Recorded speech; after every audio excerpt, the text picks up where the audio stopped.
A bribery scheme of kickbacks that involved a contract employee within the Lafayette DA's office has captured the attention of the Metropolitan Crime Commission.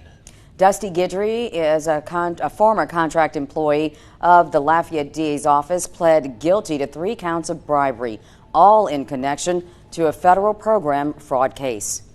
Essentially, he admitted to culpability of having received over $800,000 in bribery payments. Reportedly, some of that money was by one of 5 vendors that provided services to the Lafayette DA's office and the State Department of Wildlife and Fisheries. In tonight's top story, the president of the commission shared his thoughts with News 10's Renee Allen. Renee joins us now live with more. Renee. The president of the Metropolitan Crime Commission says that he's never seen anything in terms of this case, in terms of the scale of it, and when it comes to this case, and its adverse impact to the credibility of the criminal justice system in Lafayette and Baton Rouge. Raphael Goyeneche says if Guidry wasn't brought to justice, he would have accelerated his scheme.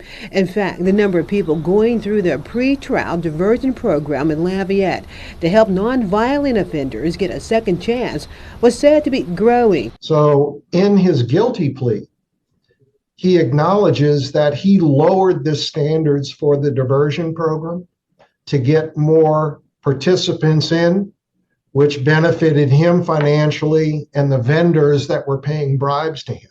Goyeneche says it's a stunning corruption of justice of the criminal justice system.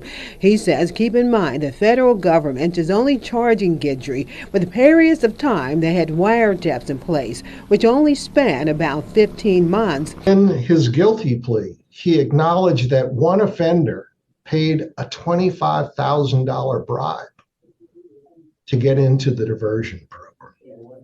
So that to me suggests that that offender was probably not eligible for diversion. Goyeneche says not only did Guidry admit his culpability in receiving bribe payments from vending companies, but he also cooperated with federal law enforcement, confirming that there were public officials who were part of the scheme, and he shared some of his bribe payments with them.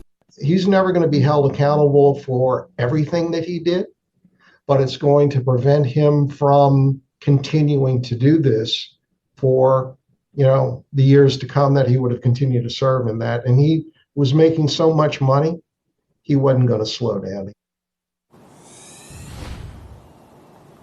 Renee Allen reporting for KLFY News 10.